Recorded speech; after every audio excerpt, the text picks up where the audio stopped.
Assalamu alaikum, barkan ku da masu sauraro, sannan ku da jimin sake kasancewa da mu. A labarin mu na yau kuwa za ku ji nasarar da baka ta samu idan ta dangana matakin dab da na kusa da na karshe a kofin zakar nahiyar Turai wanda tun bayan shekaru 4 ba ta samu daman yin hakan ba, da kuma nasarar da matashin dan wasa Pau Kubarsi ya samu, da kuma abubuwa da ya kamata ku sani game da coach Xabi Hernandez duk a cikin shirin mu na yau. Amma dan Allah dan wa idan wannan shine zuwan ka na farko ka daure kamar like kamar subscribe domin ake sanar da ke da zarar mun daura sabon bidiyo akan wannan channel din.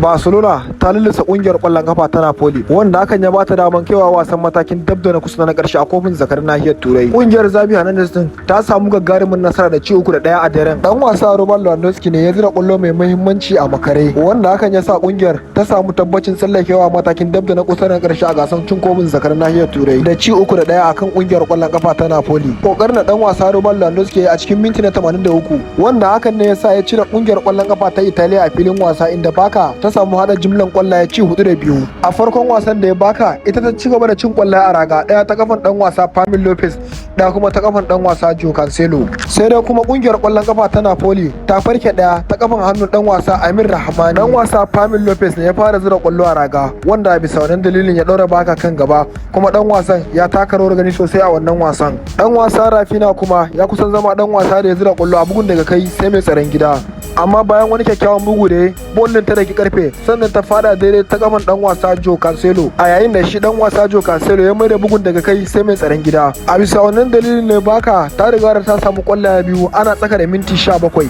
wanda hakan ya bar kungiyar kwallon kafa ta Napoli fafutuka da fuskantar aiki. Hakan ya sa wannan ya kasance babban aiki ne kuma aikin da ba za ta iya mantawa da shi ba, a bisa tana buƙatar zira kwallaye biyu a wajen gida, amma sun samu nasarar zira kwallo na farko kafin ma a tafi hutun rabin lokaci. Kungiyar ta Napoli ta ci gaba da kirkiran dama amma sai dai Napoli za ta yi takaicin damar da ta samu, a yayin da kungiyar kwallon kafa ta Barcelona ta tabbatar da matakin tsaro wanda hakan ya kasance karin gishiri, inda hakan ya kara kasancewa yanayi mai wuya a bisa Napoli tana neman ƙara kwallo daya tak. Tun daga farkon rabi na biyu zakarun Italiya ne ke yin duk wata damammaki domin sarrafa wasan. Matashin dan wasa Lamine Yamal ne yayi tunanin zura kwallo mai muhimmanci amma an fitar da wannan kwallon saboda offside. Wani kyakkyawan bugun daga kai sai mai tsaron gida ya zo ne ta hannun dan wasa Robert Lewandowski, yayin da kungiyar kwallon kafa ta Napoli ta gefo 'yan wasan gaba domin neman ramako. Dan wasa Sergio Roberto ne yayi bugun daga kai sai mai tsaron gida, inda hakan ya zabo kwararren dattijon dan kasan Poland wato dan wasa Robert Lewandowski wanda yake da sautin zura kwallo a raga, inda hakan ya tabbatar da matsayin Barcelona a wasan dab da na kusa na karshe. Bayan an tashi daga wannan wasan ya bude tofa albarkaci duk wa dan wasa Pau Kubarsi. Kwararren matashin dan wasan makarantar kwallon kafa na La Masia wato dan wasa Pau Kubarsi, kaftin din kungiyar kwallon kafa ta Barcelona wato dan wasa Sergio Roberto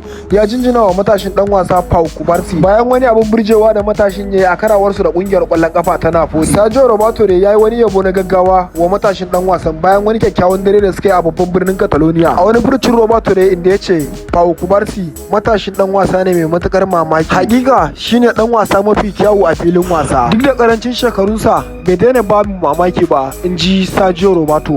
Kuma ya kara da cewa kasancewar mun haye matakin gaba da irin wayannan 'yan wasan ina fatan zai taimaka wa Barcelona. Yana da hazaka da aiki tukuru, wannan ita ce hanyar La Masia. Dan wasa Sergio Roberto ya kuma yi magana game da dare na musamman bayan da kungiyar ta tsallake zuwa matakin dab da na kusa na karshe bayan shekaru 4 wanda kungiyar bata samu daman yin hakan ba, inda ya ce wannan dare ne mai ban mamaki. Shekaru 4 kenan da wannan club din ya kasance bata samu cancantan zama a nan ba. Magoya ba su suka tilasta mu kasance a nan kuma suna da muhimmanci a daren yau, in ji shi dan wasa Sergio Roberto. Dukkaninmu mun san yana da muhimmanci don fara wasa da kyau. Kungiyar ta Napoli ta so ta mai da martani amma na yi farin ciki cikin tabbatar da cewa hakan ba mu bari ya faru ba. Dan wasa Sergio Roberto ya kuma yi magana game da kwallon da ya taimaka aka zira, inda ya ce dan wasa Ilkay Gundogan ne ya ciyar da ni kwallo kuma na hango dan wasa Robert Lewandowski. Dan wasan ya kasance shi kadai a bugun finareti daga gefen ido na. A har yanzu da kungiyar kwallon kafa ta Barcelona za ta jira wasan dab da na kusa da na karshe cikin kwarin gwiwa. Za su gano wani kungiya ce za ta kasance abokar hamayyar su a ranar Juma'a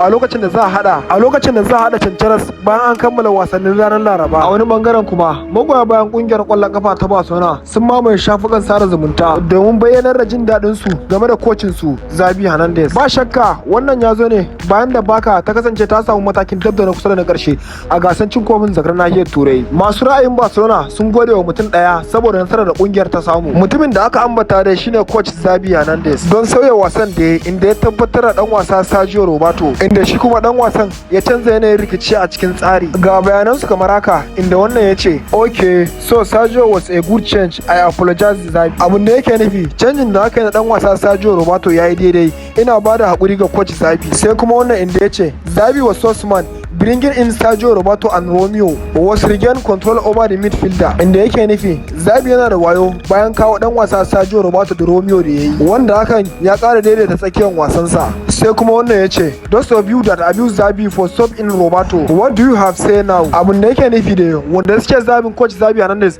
a bisa saka dan wasa Sergio Roberto da yake yi, to me za ku ce yanzu? Sai kuma wannan ya ce who created for that so? You know Lopez was garbage with the ball. Sai kuma wannan ya ce an jinjina wa Xavi a bisa canji da yayi, ya san dan wasa Pami Lopez bai da kyau tare da kwallo. Sai kuma wannan ya ce prof to Xavi finally made stop at the right time, we are struggling, Roberto and Romeo help turn the thing around. Na ga kokarin Xavi a bisa canji da yayi akan lokaci, muna fafutuka amma Roberto da Romeo sun sai makamun dawo daidaito. Barcelona suna iya dogaro da makarantar koyon kwallon kafa wato La Masia a koda yaushe. Lokacin da Barcelona take bukatar yan wasa mafi kyawu a duniyar kwallon kafa, idan komai yana rugujewa kungiyar kwallon kafa ta Barcelona, to ɗaliban da suka kammala karatu suna ba da gudunmawa a koda yaushe, kuma sun sake yin hakan a karawar da Barcelona ta yi da kungiyar kwallon kafa ta Napoli. Yan wasan sun nuna kansu kuma sun yi fintinkau. Al'amarin dan wasa Pau Kubarsi al'amari ne na musamman. Ba shakka dan wasan ya buga kusan kimanin minti 90, duk da matashin dan wasan ya kasance na da shekaru 17 kacal, amma ya fafata da irin gwarzon yan wasa Victor Osimhen. Yana sanya kafarsa a cikin kowane irin yanayi domin cire kwallo, kuma ya nuna alama cewa rauni ba zai yi tasiri akan shi ba. Sai ɗalibin La Masia na gaba shine dan wasa Pamil Lopez. Ko da yake matashin dan wasan ya gaji a ƙarshe, amma dan wasan ya kasance yana mai nuna ikonsa na kasancewa a wuri da ya dace da kuma a lokacin da ya dace a masana'antarsa wato bangaren da yake taka leda. Duk wani matashin dan wasa da ya zo da irin wannan baiwar ba zai yi ƙasa a gwiwa ba, saboda yana yin aiki tukuru da kuma sadaukarwa a cikin filin wasa. Wannan horo ne da zai iya ɗaukaka shi zuwa dogon lokaci. Lalle ba ga kuskuren Pamil Lopez ba a bisa kokarin da ya yi a wannan daren, kuma a ƙarƙashin sa ne Barca ta fara samun kwallo mai kyau. Ɗalibin La Masia na gaba shine dan wasa Lamine Yamal, ya ci gaba da burgewa, kuma duk da cewa masu sihiri da masu kwallo lokaci-lokaci na iya tsokaci da shekarunsa, kasancewa a yanzu yana fara kowane wasa a bisa matakin shi na shekaru 16 kacal bai dace ba. A karawar da dan wasan yayi da Napoli, matashin ya sake nuna dalilin da yasa Barcelona ke matukar farin ciki a matakin gaba. Ko da yake an fahimci cewa Barcelona na da buƙatar ta baiwa dan wasan hutu, duba da misali da za a dauka game da dan wasa Pedri da kuma dan wasa Ansu Fati. A bisa a har yanzu dan wasa Pedri bai kasance samuwa ba a bisa rauni da ya ji,